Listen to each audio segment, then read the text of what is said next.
In his video, Sacredness, Mystery, and Honesty About Big Questions, or a Literalist Menace, Professor Anton takes on me and two other video makers for challenging his video disquisitions about the sacred, divine mystery, God, and so on.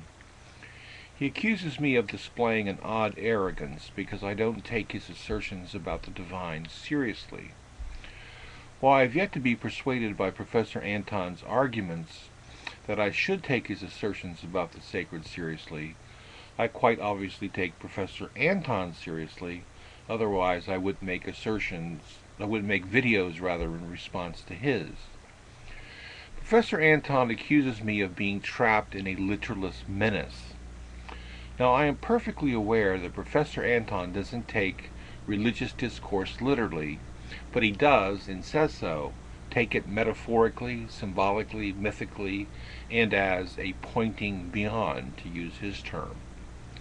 Nevertheless, it is apparently wrong of me to ask what all this religious discourse is a metaphor for, what it symbolizes, what it mythologizes, and what it is pointing to when it is busy pointing beyond. More horrifying still is my terrible tendency of asking if there is really any necessity of ascribing any ontological significance to these metaphors, symbols, myths, and pointings beyond. While I appreciate that there are significant differences between literalists and non-literalist religious persons, I am quickly coming to the conclusion that they both reflexively and dishonestly cry foul when you ask them to produce in some fashion the so-called realities indicated by their claims. Asking for evidence is blasphemy.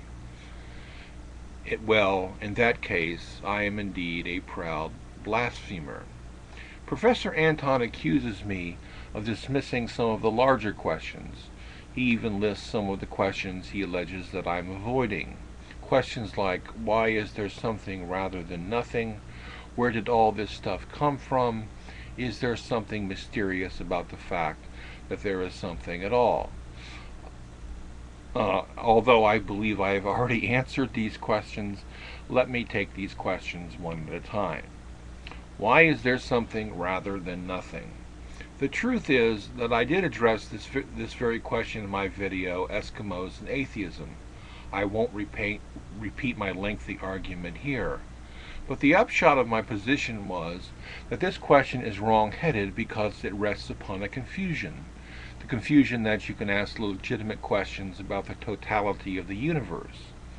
I reiterated this position in my video, going with the trajectory of explanation and evidence. So I don't know why Professor Anton insists that I haven't addressed this question. I have. I think that on close analysis the question is nonsense. Professor Anton might as well ask, why do green ideas sleep furiously? It has the grammatical structure of a question, but it's nonsense. The next question, where did all this stuff come from? I don't know, and that is the most I think that one is entitled to say about it.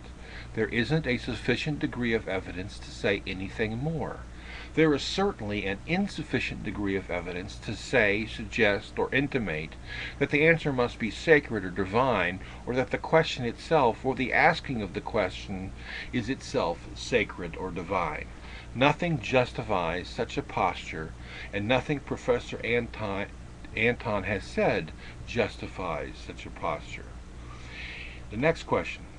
Is there something mysterious about the fact that there is something at all? No, there is not. If there wasn't something, the question itself could not be asked. Please tell me, how is it possible to ask an intelligible question about that which a question necessarily presupposes in order to ask the question? That there is something is the ground upon which everything in every endeavor rests. There is nothing mysterious about what is necessary. He also asks, how closely am I courting logical positivism? I am not courting it at all. I don't believe that linguistic meaning is confined to empirically verifiable statements and analytic statements. The logical positivists did. I don't. So I don't know what Professor Anton is driving at by asking that question. Then Professor Anton accused me of describing him as a negative theologian. I'd like to know where I did such a thing. Can he provide an exact quotation? I did say that he took the approach of negative theology, which he himself admitted. After all, he shot an entire video about taking that approach. So I really don't understand a great deal in this video by Professor Anton, but I do hope that I've addressed the issues that he raised pertaining to me. Thank you for your attention.